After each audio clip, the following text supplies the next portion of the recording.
Jina la Bwana libarikiwe sana. Askofu, Mungu akubariki sana kwa kweli. Tumepokea. Na hawa wazee tumekuwa tukishirikiana mambo mengi mpaka maombi yao. Na nilikuwa na tafakari peke yangu mara tu baada ya kuwa nimepata vuguvugu la kwamba anayekuja hapa ni nani. Nikasema kumbe kweli Mungu anajibu. Jina la Bwana libarikiwe sana. Kwa sababu kuna kitu kama baraza kilikuwa kinawatesa sana. Na wanakaniambia tunaomba huyo mchungaji atakayekuja hiki kisiwepo. Bwana Yesu asifiwe. Walikuwa na sharti lao walilomwambia Bwana. Sitalisema hapa. Lakini walikuwa na sharti lao, wenyewe wanajua, waliniambia. Sasa wakati nimepata vuguvugu la Jonathan kuja hapa, nikasema kumbe kweli Mungu anajibu kwa wakati. Jina la Bwana Yesu libarikiwe sana. Ninachoweza kusema tu kwamba ni kwamba watu wa Mungu, askofu ameshasema, mke wangu ndo anajua madhaifu yangu. Hata nikiendesha gari, wengine wale wakija kuniletea, na wakati mwingine na koroma, anambia wewe ni mchungaji, na narudi tena moyo ananiambia kumbe mimi ni mchungaji. Haleluya. Kwa hiyo usimlinganishe mtu na mtu mwingine. Utumishi wetu tumeitwa, kila mtu aliyeitwa Mungu amempa silaha ya kutumika nayo. Kwa hiyo ile silaha ambayo Jonathan amepewa ndio itakayotumika hapa. Hata mama mchungaji wakati mwingine mtamkosa, atakuwa muimbili kule anawapa wagonjwa vidonge, lakini elewa tu kwamba mko pamoja naye. Bwana Yesu asifiwe. Na namshukuru Mungu, sijui kama mama mchungaji tulishaonana. Nafikiri ndo mara ya kwanza leo tunaonana. Sijui kama tumewahi kuonana. Ndo mara ya kwanza. Na mimi nilikuwa natamani nimuone. Maana nilikuwa najua tu. Maana ndeshao tumefahamiana, we askofu huyu ni msajili wa ndoa ya wanangu huyu. Huyu mheshimiwa huyu. Yaani ndo amesajili ndoa ya Catherine. Kwa hiyo ni rafiki yangu mno. Hata kwenye misikosuko tumesaidiana. Bwana Yesu asifiwe sana, watu wa Mungu. Kwa hiyo nitawaomba tu kitu kikubwa ni kutoa ushirikiano wa kina, kuifanya kazi kwa pamoja kama wito wetu tulivyoitwa. Mimi nimekuepo hapo tu sasa hivi, nilikuwa namsubiri askofu pale. Nimekutana na watu wengi hapo hawajaokoka, wengine nawakaribisha kanisani kabisa, naambia twende kanisani. Binti moja akanambia mimi Muislamu, nikamwambia Yesu alikufa kwa ajili yao wote, Waislamu na Wakristo. Akasema hiyo sio dini yangu, wameondoka. Hapo tu nimekaa hapo tayari nimeshuhudia zaidi ya watu 4. Kwa hiyo hapa mmewekwa hapa, ili jengo mtapeleka mpaka litafika kule, si ndio? Hapa mbona kiposheni kidogo, maana lenyewe linaenda mpaka kule. Kwa hiyo kwa maana hiyo fanyeni kazi ya Mungu pamoja. Moyo ule mliokuwa nao na wazee wazuri ambao Mungu amewapa, shirikianeni vizuri kuifanya hii kazi. Jina la Bwana libarikiwe sana. Mmesikia anasema anaishi Mbezi. Mtapenya hapo, mtachukua namba za simu leo. Mama mchungaji ni Mbezi ipi? Kwa Msuguri. Sio kwa Msuguri, wapi? Kibanda cha mkaa. Sio hapo, watakwambia mpaka mpenye mjue. Mshirika mwaminifu ni yule anayejua mpaka nyumbani kwa mchungaji wake. Haleluya. Haleluya. Basi mimi sina maelezo mengi zaidi. Nimkaribishe ndugu yetu Jonathan Denshau pamoja na mke wake. Wapite hapa tafadhali.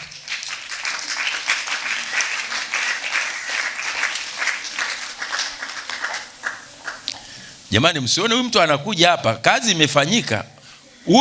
Huyo mchungaji wake mwenyewe ambaye ni makamu askofu mstaafu. Kuna mchakato umepita. Kuna rafiki yangu mmoja alimuoza binti yake. Alafu mimi siku namuoza binti yangu, machozi yalinitoka. Alafu akaja akanicheka, ananiambia, "Wewe binti anaolewa unalia? Wewe mtu ana namna gani?" Nikamwambia, "Subiri na wewe siku yako." Mwisho wa siku na yeye akaoza. Siku anaoza tuko ukumbini analia, mimi nikampiga picha ya video, nikampiga picha. Alafu baada ya muda nikamrushia. Alafu chini nikaandika, "Kumbuka ulivyonisimanga wakati mwanangu anaolewa." Kwa hiyo usione hivi. Sisi tunafurahi Kinondoni, wengine wana huzuni, si ndio? Ndivyo tulivyoitwa. Kuachana kuna maumivu siku zote. Haleluya. Lakini Bwana amechanua tena kwa upya Kingdom Impact Christian Center kwamba tuwe na Jonathan Ndenshau pamoja na mke wake katika utumishi huu. Nikukaribishe askofu sasa. Nikukaribishe ili tupate kuwaweka wakfu. Kwa kweli upate kuwaweka wakfu watumishi hawa kuanzia muda huu. Ajulikane kama Jonathan Ndenshau ndiye mchungaji kiongozi wa kanisa la Kingdom Impact Christian Center. Haleluya. Pendwa askofu wa jimbo, namleta mbele yako na mbele ya kusanyiko hili takatifu mchungaji Jonathan Charles Ndenshau aliyeteuliwa na kamati kuu ya utendaji ili uweze kuwaweka rasmi kuwa mchungaji kiongozi wa kanisa la TAG Kingdom Impact Christian Center KICC Goba, kufuatana na katiba ya kanisa la Tanzania Assemblies of God. Amen. Asante sana. Asante.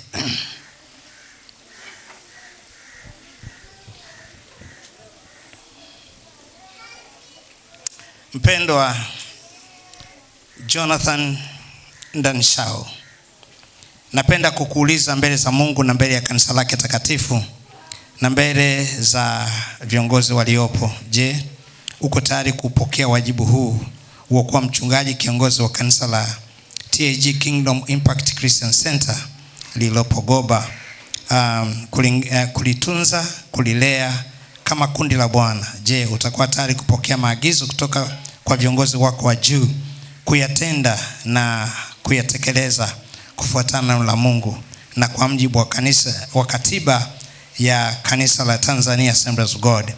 Ikiwa unakubali, sema ndio, nitafanya hivyo, ninaomba Mungu anisaidie. Ndio, nitafanya hivyo, ninaomba Mungu anisaidie. Naomba uwepo hapo, geukia madhabahu, sogea tu, geukia madhabahu. Mama pia piga magoti hapo pamoja naye. Piga magoti yenu hapo.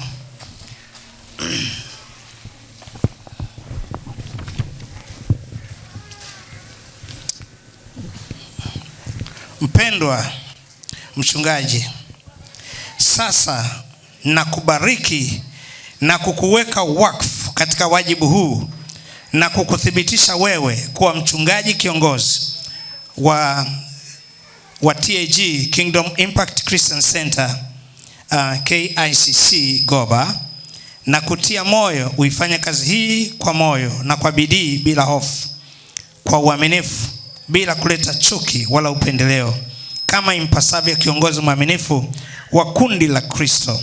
Sasa ninakuweka wakfu katika wajibu huu kwa jina la Mungu Baba, Mwana na Roho Mtakatifu. Amen.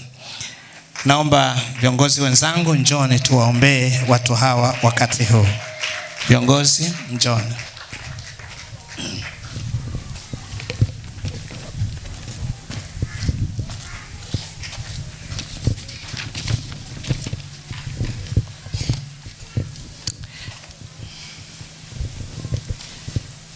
Baba, katika jina la Yesu Kristo wa Nazareti, wewe Muumba wa mbingu na nchi, ambaye leo hii umemtia mafuta ndugu yetu Dr. Jonathan Ndenshau na mke wake, wasimame na kulitunza kundi lako la mahali hapa. Nami kama mjoli na mtumwa wako, ninawaweka wakfu sasa katika mikono yako. Roho yako njema iwafunike watumishi hawa. Katika jina la Yesu, utalinda utumishi wa mtumishi wako Ndenshau. Mkono wako mwema utakuwa pamoja naye. Utasimama pamoja naye usiku na mchana. Utampa mafunuo na maono. Utamwezesha Bwana kuifanya kazi kwa moyo na kwa ukamilifu. Hekima yako itasimama pamoja naye. Maongozi ya kimungu yatafunika na kulifanikisha kanisa hili kwa viwango vya ajabu. Mlinde, mpe afya njema yeye pamoja na mke wake, pamoja na familia yake, utumishi wake wote. Baba, na ukabidhi katika mikono yako. Asante kwa sababu ni saa yako ya watumwa hawa kusimama katika madhabahu hii na kuifanya kazi yako kwa moyo. Watie nguvu, walinde, waokoe, wasaidie, wafanikishe, kwa utukufu wa jina la Yesu. Pamoja tuseme amen.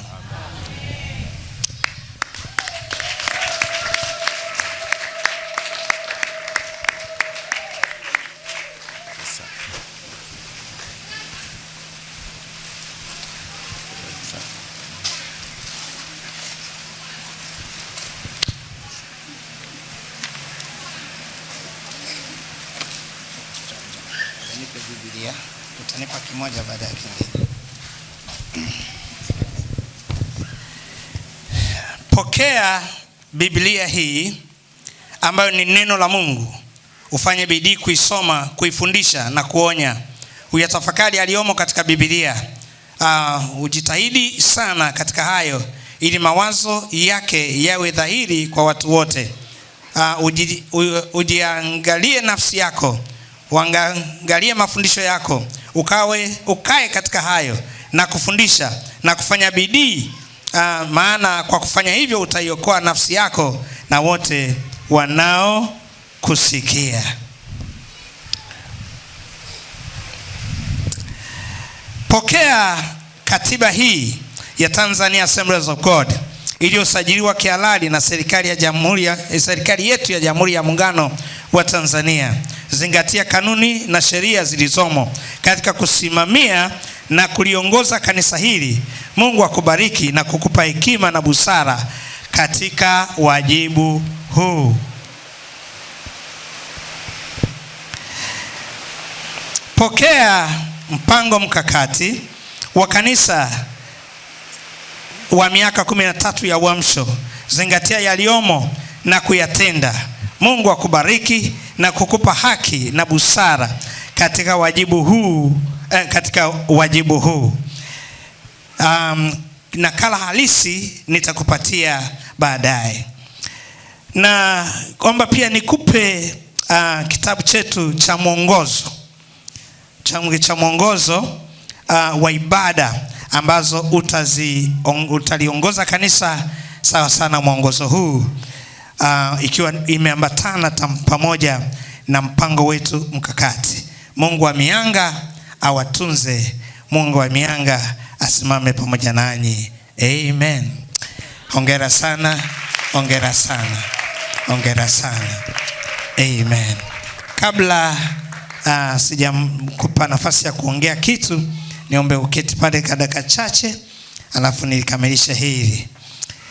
Amen. Kabla mwangalizi na kabla hatujampa nafasi mgeni wetu kusema neno, niombe nifanye kitu hiki ambacho ni cha muhimu kwa kweli. Nimesema juu ya wachungaji ambao walimekuwepo hapa waliotangulia. Katika wote ambao nimewataja, mmoja wao tunaye hapa ambaye ni mama yetu, mama mwanzilishi wa kanisa hili. Naomba nimsimamishe Mama Heri awasalimie. Mume wake alitangulia mbinguni lakini yupo. Ni vizuri akisema neno. Karibu mama. Karibu sana, karibu sana, karibu sana. Asante mwangalizi. Askofu. Bwana Yesu asifiwe. Na wasalimu katika jina la Yesu. Moyo wangu umejawa na furaha sana siku ya leo. Siku ambayo Bwana amejibu maombi yetu kutuletea watumishi. Naamini kabisa ni majibu ya maombi yetu ambayo kama kanisa tulikuwa tunaomba mahali hapa. Kwa kweli tunamshukuru Mungu, na niseme tu watu wa Mungu, karibuni sana. Karibu mchungaji, karibu mama mchungaji. Sisi tutakuwa pamoja nanyi, tutashikamana kuifanya kazi ya Mungu. Mungu awabariki sana. Niseme karibuni sana. Asante baba. Amina. Nimeona nimsimamishe, huyu ni mama yenu. Sawa jamani? Amen. Hello. Wale wengine hawapo lakini huyu mama yupo. Ni vizuri tukimpa heshima yake na tumefanya hivyo. Mwangalizi, niombe useme mawili matatu alafu tumkaribishe ndugu yetu atusalimie na protokoli inayokamilika. Bwana Yesu asifiwe sana. Askofu, mimi ukinipa kuongea hapa saa 10 itafika. Maana mimi huwa nimejawa na mengi sana. Lakini nilitamani pia Kijitonyama wawe na neno la kusema. Maana amefika kumsindikiza mchungaji wake. Najua ana kauchungu kidogo, lakini sisi tunafurahi. Tunaomba kauchungu wako kabadilike, ajue tu kwamba tu wote tunafunga ufito mmoja katika nyumba moja Bwana wetu Yesu Kristo. Bwana Yesu asifiwe. Lakini kabla ya kumkaribisha, ninako kitabu kadogo haka nilimeahidi baraza niwape. Na naamini pengine hamjawahi kukasoma. Kameandikwa na Dr. Ezekiel Mbwilo, askofu wetu. Katibu, naomba ukipokee. Yaani awe shemasi, muhasibu, mzee kiongozi, mzee wa kanisa. Yaani majukumu yake yote yako huko. Amina, watu wa Mungu. Ni vizuri tujue mipaka yetu. Maana unaweza ukashukia umeenda kwenye mipaka ya mchungaji unajiona kama uko sahihi. Bwana Yesu asifiwe sana. Lakini yako kitabu katatusaidia. Ndugu yangu mchungaji na katibu wa Kijitonyama, section yetu nzuri ya zamani tulikotoka, na askofu wangu, maana wote tumezaliwa huko. Nikukaribishe tafadhali. Useme neno. Karibu.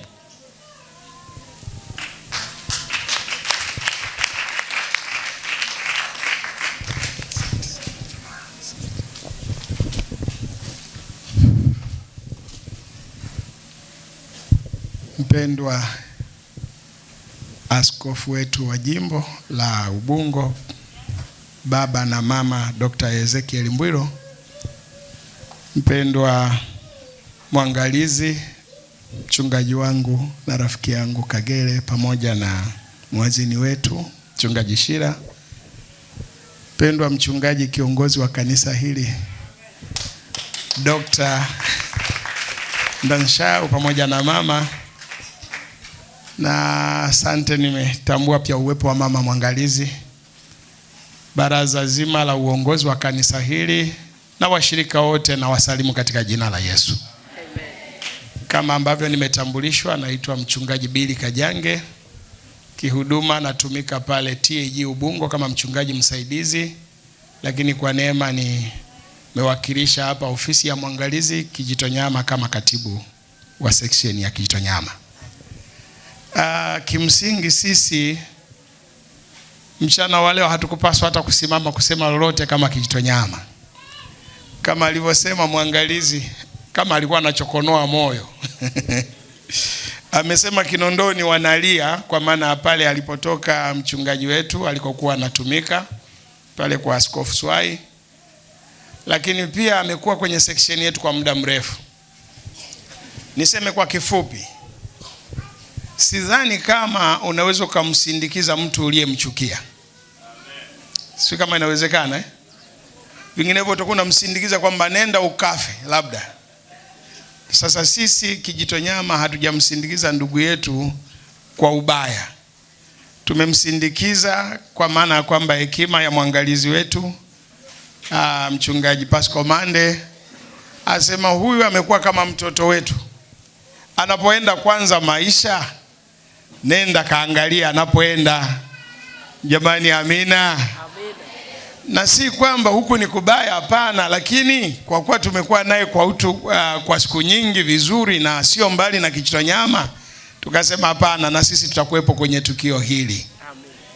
Kimsingi askofu, Kijitonyama ofisi ya mwangalizi tunakushukuru. Asante kumlea mchungaji Ndeshao ukiwa mwangalizi na sasa ni askofu. Tuseme tu sisi tunafurahi. Tumefurahi sana ndugu yetu kupata nafasi kutumika tena kwenye jimbo la Ubungo. Ni kweli ameondoka pale Kijitonyama, lakini bado tunaye Ubungo. Amina. Kwa sisi tumefurahi sana, lakini pia kwa kweli tunamshukuru Mungu aliyetukumbuka Kijitonyama. Ndugu yetu amepewa nafasi ya kutumika mahali hapa. Ni moyo mweupe kabisa, na tunashukuru na tunaamini atapata nafasi ya kuja kutuaga. Akija kutuaga tutakuwa na bahasha. Leo tumekuja kuchungulia ni kweli anaenda mahali sahihi. tumeona ni mahali sahihi, kwa sababu ni TAG wenzetu, tena mmempokea kwa furaha, nasi tunafurahi pamoja nanyi. Japokuwa kama baba, si mmesikia alikuwa anaolewa binti mchungaji, akafanya nini? Akalia kwa ule urafiki na utumishi tuliokuwa pamoja naye. Si mmeniona Lakini ni machozi ya furaha. Mungu wa mbinguni awabariki. Sisi Kijitonyama, ofisi ya mwangalizi, askofu, kwa kweli tunamtakia kila laheri ndugu yetu na mchungaji mwenzetu katika utumishi ambao Mungu amemuita. Ni ile mibaraka ya kwamba kwako wazaliwe watoto wa kiume na wa kike, wale wa kiroho na wa kimwili. Haleluya. Amen. Alishakuwa nao wa kimwili, kwa hiyo tunajua shughuli kubwa ni wa nini? Wa kiroho. Awe baba pamoja na mama, baba na mama wa elfu nyingi. Amen. Hapa mahali KICC mkaongezeke tena na tena katika jina la Yesu Kristo aliye Bwana na Mwokozi wetu. Amen. Asante sana mwangalizi. Asante sana. Piga makofi yako makubwa. Haleluya. Amesema azae watoto wa rohoni, wa mwilini wamefika mwisho. Mimi naona bado wa mwilini bado, yani anazaa kote kote, mwilini na rohoni. Haleluya. Mama mchungaji naona anaangalia chini, anasema mwangalizi unasemaje? Nimesema hivi, wale wa mwilini bado hawajatosha, maana agizo linasema enendeni mkazae muongezeke mkaujaze ulimwengu. Siku hizi mnazaa vitoto vitatu vinne tu mnaweka luku. Wewe. Haleluya. Mchungaji rafiki yangu Dr. Jonathan Deshau, kwa niaba ya wachungaji wote wa section yetu nzuri ya Makongo, tunakukaribisha sana. Karibu sana ujumuike na sisi tumtumikie Bwana. Jina la Bwana libarikiwe sana. Kwa kawaida kanisa letu lina utaratibu. Taratibu zetu ni za kiidara ambazo tunaamini kabisa utatoa ushirikiano mkubwa kama mchungaji kuhakikisha kwamba maeneo ambayo pengine yalikuwa na gaps, ninaamini utajaza, kuhakikisha kwamba kila idara inakuwepo kanisani, na pia unahakikisha kwamba hizo idara zina mawasiliano na section. Huo ndio utumishi ambao utakuwa na thamani sana. Na pia kuhakikisha kwamba ule mpango mkakati, mpango kazi utakaopanga mwenyewe hapa na chochote utakachokifanya, hivyo viko juu yako. Lakini yako mengine ambayo tunalazimishwa kufanya kupitia kanisa lina utaratibu ambayo imeuanzisha rais wa utendaji kupitia Bezaleli.